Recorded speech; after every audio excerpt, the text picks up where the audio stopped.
pregunta? ¿Quién quiere hacer el uso de la palabra de esta primera instancia de la participación de querido hermano Josué? Hablaron del flujisto. Artistas rosacruces alquímicos. De la hermenéutica de Santo Tomás. El tratado sobre la piedra filosofal y el tratado sobre el arte en el tema. O sea, Poimandres y el Pimandro, los trató muy a la ligera, pero los trató. Y luego trató, según la cábala y según el elemento, el mundo al que pertenece, el mundo filosofal al que pertenece.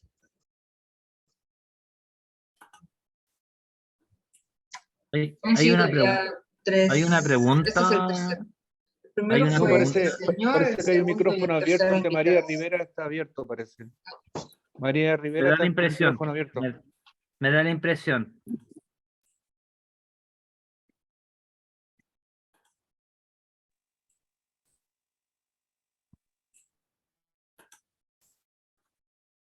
Bien, ¿fue una participación? ¿Fue una pregunta? No me queda claro. No, pareciera que le estaba comentando a alguien lo que habíamos hablado en los primeros minutos. Ah, bien, entonces como para un repaso, fantástico. Entonces ya Claro. nos quedamos enterados bien como el índice, impecable. Claro.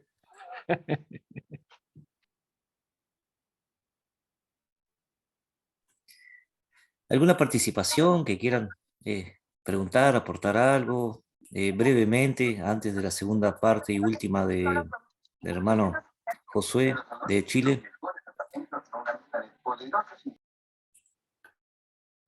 Para los que quieran revisar las fuentes sobre las cuales se construye esta doctrina cosmogónica, les sugiero, bueno, tener a la mano el libro Alquimia, una tradición que no murió, de Gerard Encos. En paralelo, el Paimander, que se tiene que leer de una manera reflexiva para poder ir rescatando estos elementos.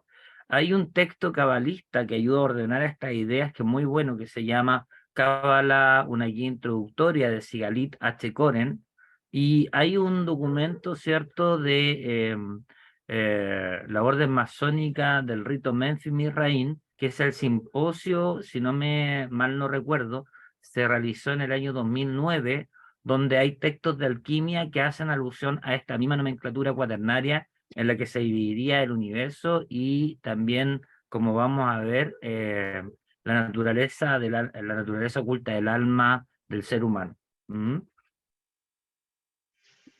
Para que puedan acceder a esos documentos que son los que justifican esta cosmovisión que estoy explicando. Y un autor en la línea antroposófica, que es Rudolf Steiner, él tiene un libro que se llama Iniciación al conocimiento de los mundos superiores, y un libro que se llama Ciencia oculta. En ambos dos van a encontrar la descripción de esos planos y la aplicación de los trabajos alquímicos en esos planos, sobre todo en lo relativo a lo que es el desdoblamiento y lo que son las etapas que experimenta el alma una vez que se encarna. Eso es muy interesante, porque ahí nos conecta directamente con la enseñanza del libro egipcio de los muertos. ¿Podrías volver a repetirlos, por favor? Es que los habéis dicho muy rápido. Gracias. Claro, encantado. Gracias. Alquimia, una tradición que no murió, de Gerard Encos. Cábala, una guía introductoria, de Sigalit H. Koren. El simposio de Menfis Misraín del año 2009, que está en internet. Em, em,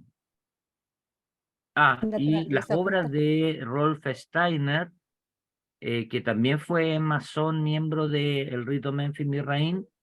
Las obras Ciencia Oculta y Iniciación, o el conocimiento de los mundos superiores. Bien, perfecto. Propongo, si estos 5 o 6 textos, fuentes, si pudiera subir al grupo, perfecto, o a todo efecto también lo subo al Google Drive en una carpeta que Voy diga a, materiales. voy a buscártelos en mi biblioteca y te los mando por correo, hermano, ¿te parece? Perfectísimo. Así podemos compartir Súper. al Google Drive a todos los Ujú. hermanos acá presentes. Hermano Ormazábal, hermano Josué, me interesaría mucho, cosa más que también me lo subiera al correo, si es que sí es posible. Cuente con ello, querido amigo. Por supuesto que sí. Eso y mucho más va a tener en su poder, hermano. Muchas gracias, te lo agradecería mucho porque en realidad la explicación fue Fue muy bueno. muy buena, en realidad. Me encanta escuchar eso. Muchas gracias. Gracias. Y después podemos comentar, podemos hablar más adelante, ojalá que nos podamos reunir, ya sea en Santiago o en Valparaíso. Lo tenemos pendiente, hermano. Cuente con ello. Sí, Yo me contacto con usted en la semana y nos ponemos de acuerdo. claro que sí. Ya, muchas gracias. Le agradecería que nos mandara eso. Sí, no, no se preocupe. Ya. Fabián, Bien, continuamos, ¿te parece? Sí, estamos en continuamos. 38. Estamos en 38 al aire. Sí, y ya voy a pronto. Ya puede compartir pantalla nuevamente y seguimos la segunda y última Muchas parte gracias, de la Fabián. presentación. Adelante. Muy bien. Entonces, habiendo ya hecho una pequeña explicación de cómo se concibe que fue originado el mundo en el que actualmente nos desenvolvemos, desde la perspectiva hermética, alquímica, cabalista, cierto, y gnóstica, porque en el fondo vemos que estas escuelas en distintas terminologías dan origen a una doctrina que arquetípicamente hablando encontramos elementos comunes en todas estas líneas de pensamiento, incluso en los textos Vedas, y curiosamente hasta en culturas como la maya, la inca y en civilizaciones precolombinas, que también, de hecho, podemos ver esto mismo reflejado en el gran símbolo del cultrún, en la cultura mapuche. Eh, Luego de haber visto esa doctrina cosmogónica, quedamos entonces hasta cuando se construye el reino animal, ¿cierto? Habiendo pasado por los cuatro mundos ocultos, luego se origina dentro del último de los cuatro mundos, o el elemento tierra filosófica, lo que es la construcción de la materia, luego la vida vegetal, luego la vida animal, pero aún no llegamos a hablar sobre el surgimiento del reino humano.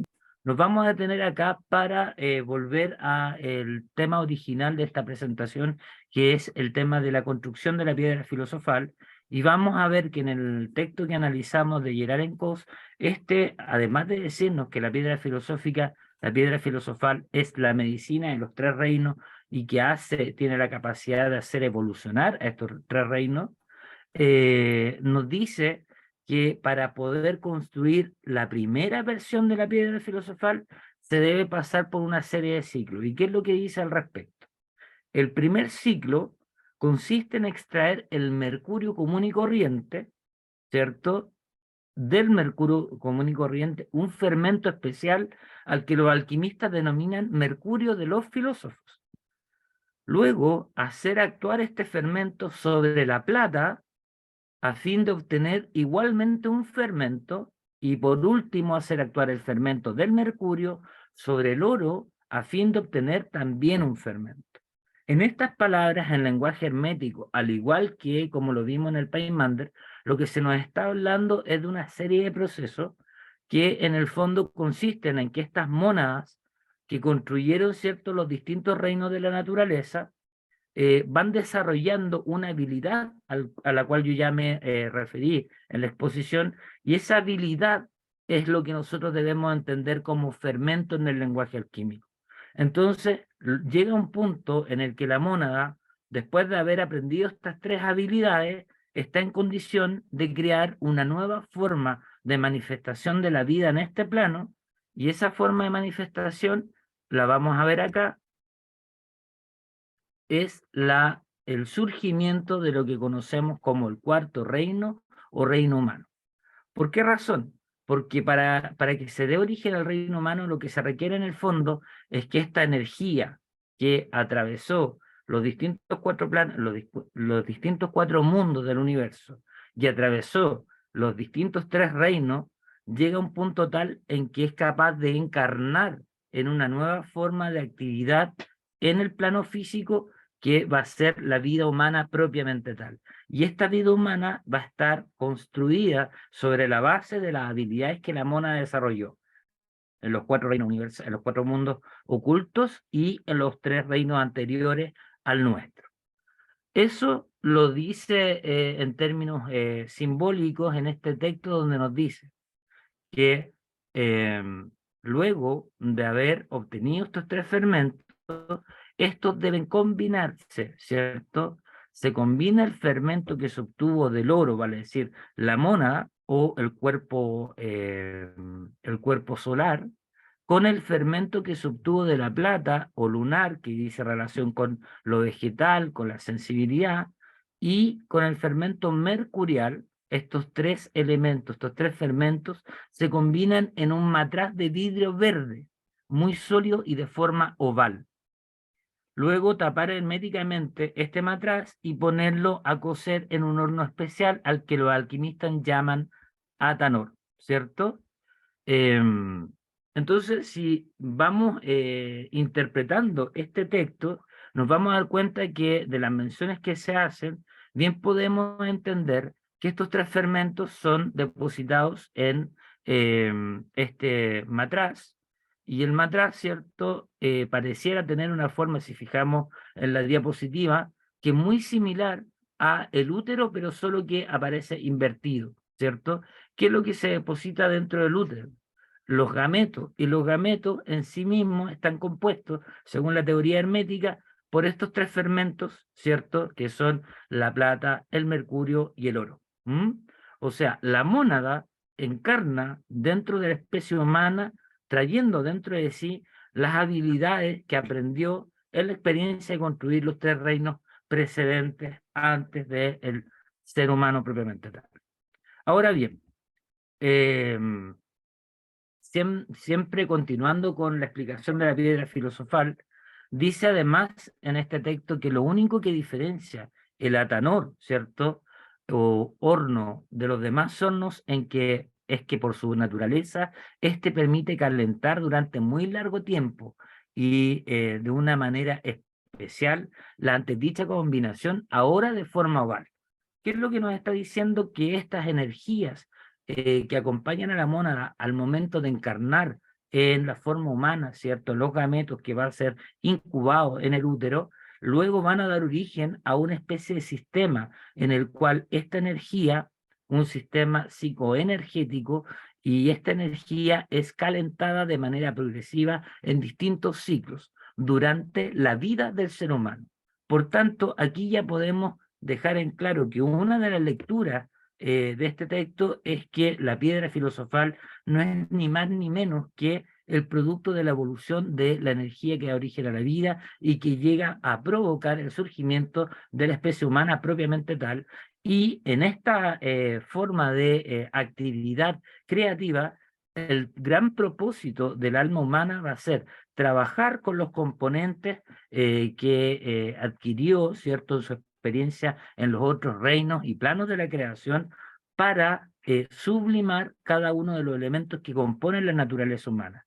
Es así como de esta explicación se llega a que el cuarto reino es descrito como de naturaleza cuaternaria, y eso es el reflejo de una realidad oculta, de una ley oculta que caracteriza la vida en todos los planos.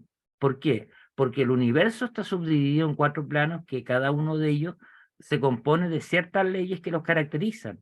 Luego, en la vida física existen cuatro reinos que son el reflejo de las leyes de los cuatro planos del universo, actuando en la composición de los cuatro reinos de la naturaleza.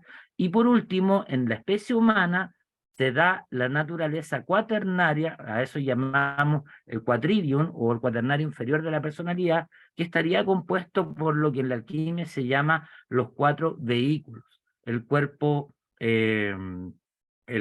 saturnial, el cuerpo lunar, el cuerpo mercurial y el cuerpo solar o mónada. ¿Y qué es lo que se debe hacer? Se debe calentar esta energía y transmutarla, sublimarla. La energía de cada uno de estos 4 vehículos debe ser transmutada y sublimada. ¿Para qué? Para extraer de ella lo más sutil, lo más bello, el sumum bonum que sea capaz de producir cada uno de estos vehículos, lo que desde la perspectiva espiritual se llama generar conciencia del vehículo, y esas operaciones son lo que en la alquimia se conoce como los 4 tiempos de la obra. ¿Mm? Ahora bien, cuando ya se ha logrado la encarnación en el plano humano, el ser humano va a encarnar en estos 4 vehículos y va a tener que hacer estos trabajos que acabo de mencionar. Y luego esto que acabo de escribir se conoce como el primer ciclo de la creación de la piedra filosofal. Pero en el texto que estamos analizando existen otros ciclos. El segundo ciclo de la creación de la piedra filosofal está descrito en este texto por lo que estamos viendo y señala que la materia así fijada sirve para transmutar los metales impuros, ¿cierto? Para transmutar el plomo saturnial en oro es necesario tener al menos 1 gramo de oro. Estoy tratando de correr esta presentación, claro.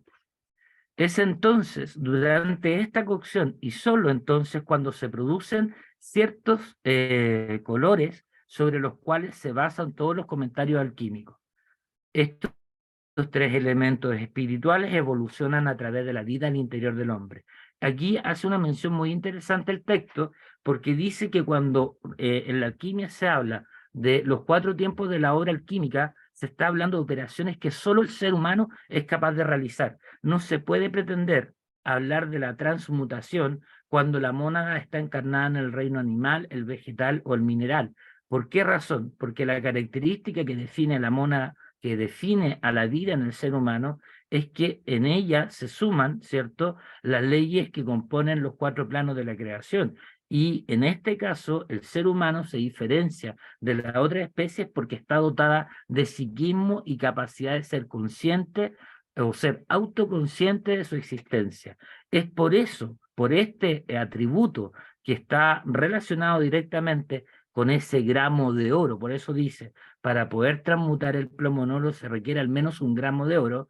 Lo que está diciendo es que el único ser viviente en este mundo que es capaz de transmutarse autoconscientemente es el ser humano, porque es el único que posee conciencia plena de su existencia y de cómo funciona cada uno de sus vehículos.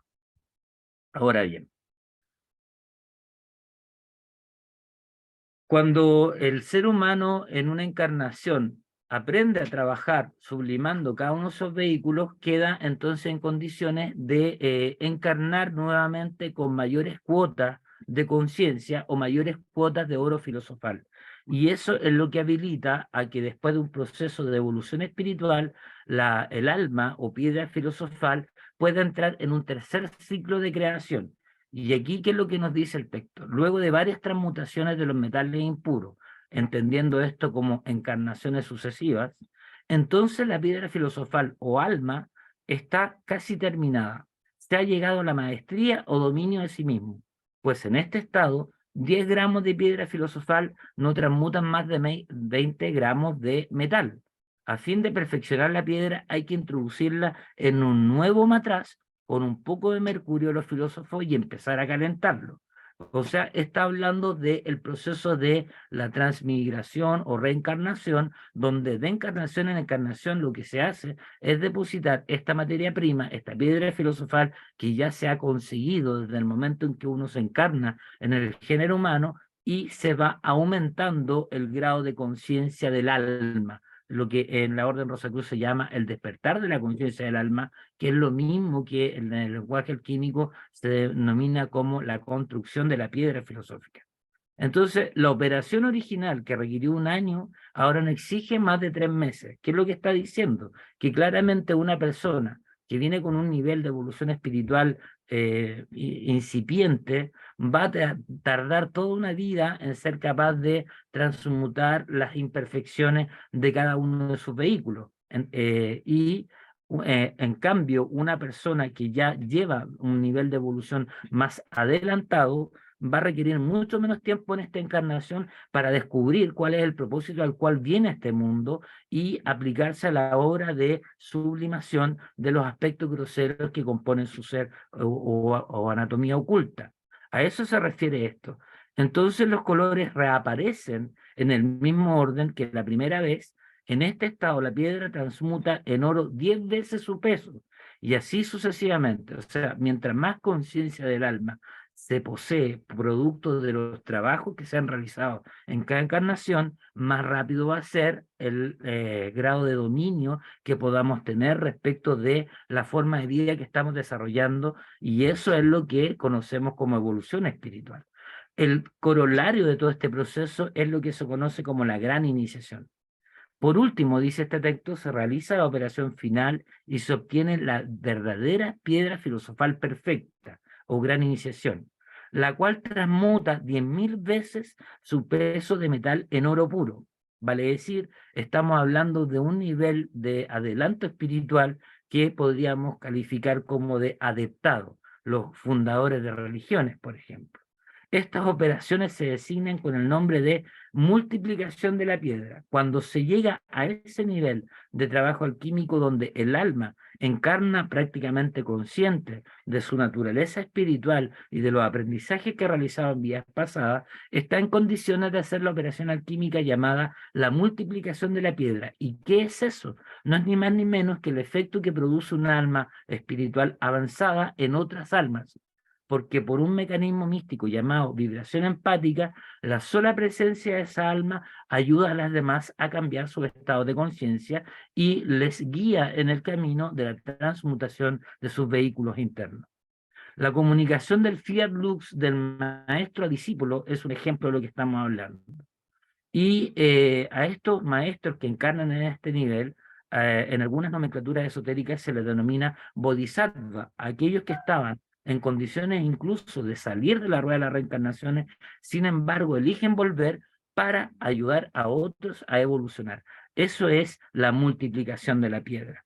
Cuando en alquimia se habla de la proyección de la piedra, se está hablando de este mecanismo que yo mencionaba recién, de la comunicación empática, de la vibración, de la conciencia que un alma adelantada puede hacer respecto de una que se encuentra en un menor estado de evolución. Cuando ese proceso se concreta, entonces viene la otra fase, que es la multiplicación, porque esa alma se despierta en conciencia y se vuelve piedra filosófica, o sea, despierta su conciencia de la eternidad, ¿cierto? O conciencia de la inmortalidad.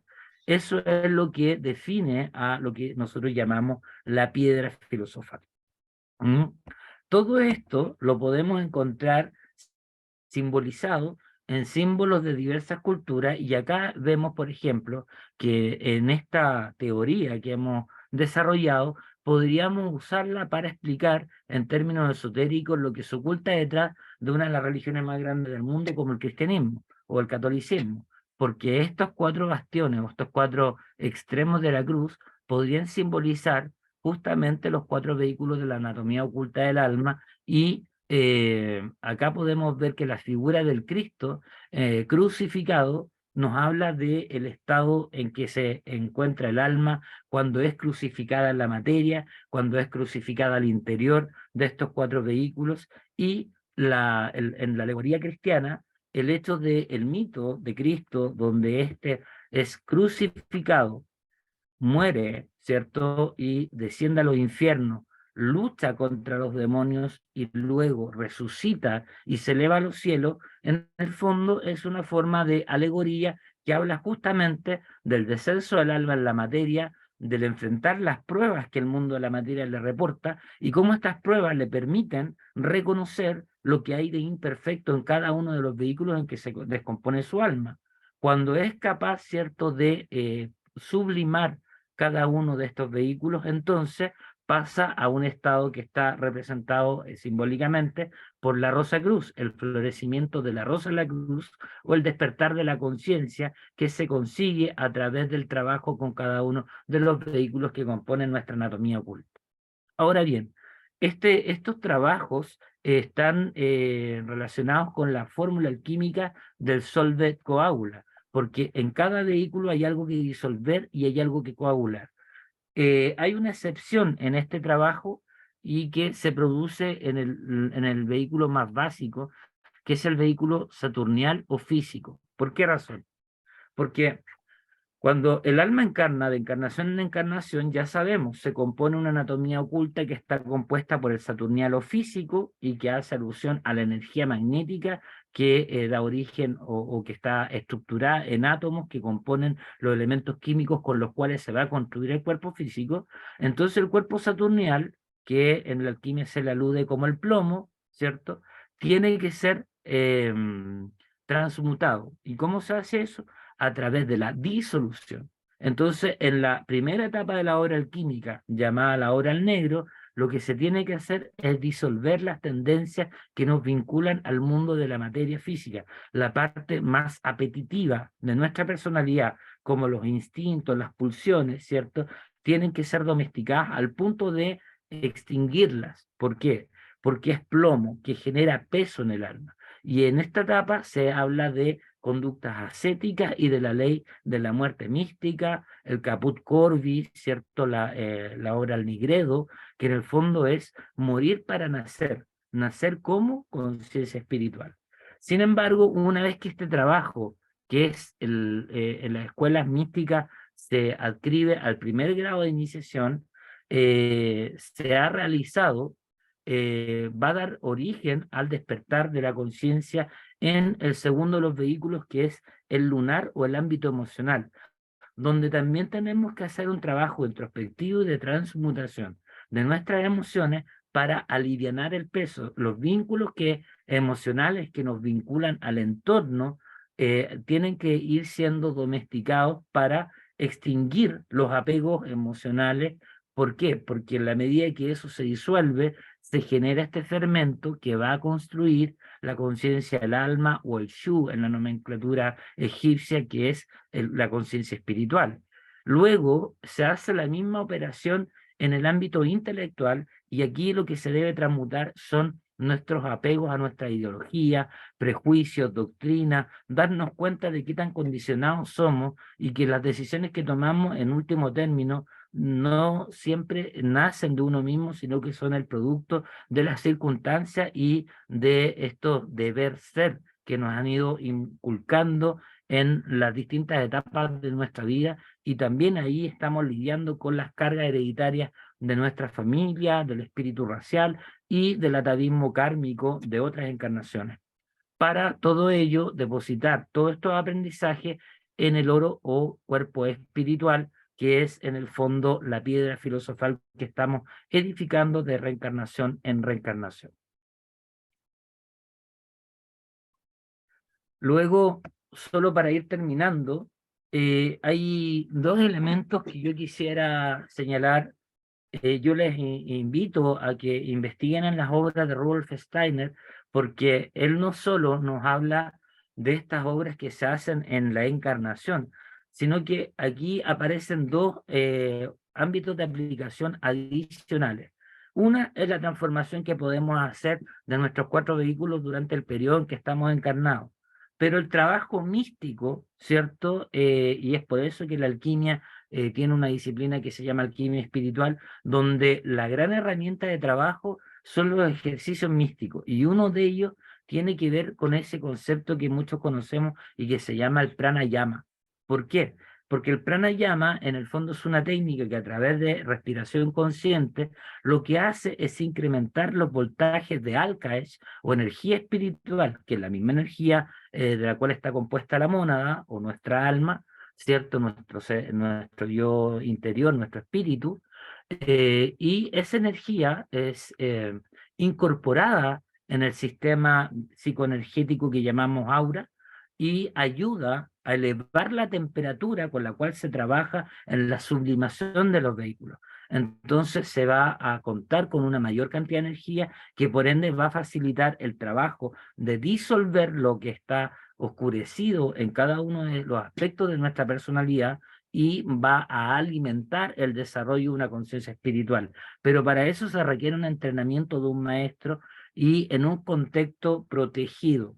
hacer estas prácticas de manera independiente, sin la guía de un maestro, como decía nuestro compañero en la exposición anterior, puede dar origen a riesgos que incluso podrían alterar el funcionamiento normal de los distintos niveles de nuestro cuerpo, generando enfermedades físicas que son el resultado final de alteraciones en la vibración que compone nuestra aura, heridas en el ámbito emocional, o incluso alterar el funcionamiento de nuestro intelecto, generando, por ejemplo, que la persona experimenta alucinaciones, dislocación de la conciencia cuando el alma no logra penetrar de manera correcta en el cuerpo y hacerse consciente de todo lo que son los movimientos propios del aparato motor, etcétera. Eso puede ser consecuencia de una especie de dislocación de la conciencia porque, no sé, se hizo una especie de experiencia de desdoblamiento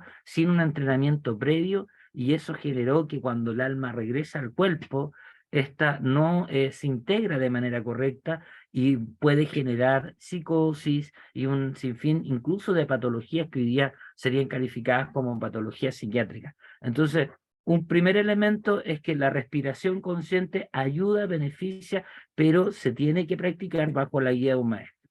Y una segunda recomendación de la alquimia, y aquí hay un secreto que también contribuye al desarrollo de estas obras, está expresado de manera simbólica en uno de los documentos que, al menos en opinión de este expositor, es de la mayor importancia en el estudio de las enseñanzas herméticas, que es el Anfiteatro de la Eterna Sabiduría de Kunrad. Esta obra fue escrita en 1595, la primera versión, y es la que realmente se utiliza para el estudio de esta filosofía. En esta obra está prácticamente extinta, solo sobreviven 4 copias y una de ellas fue escaneada en una biblioteca de una universidad, si no me equivoco, la de Wisconsin, que fue donde yo pude recuperar las imágenes en original, y uno de sus grabados más importantes es este que estamos viendo, que se llama El Oratorio, ¿cierto? O el oratorio laboratorio, ¿cierto? Y acá vemos al alquimista en una posición muy particular, de rodillas, con las manos apuntándose al cielo, en su especie de santuario, ¿cierto? ¿Y él qué podría estar haciendo ahí? Si vemos en detalle la imagen, vamos a ver que está llena de nombres divinos. Y lo que está haciendo este señor no es otra cosa que orar. Por eso se llama laboratorio oratorio. Vale decir, una técnica de alquimia tradicional en el ámbito espiritual que ha demostrado ser sumamente eficiente es toda la tecnología que hay detrás de los procesos de oración mística.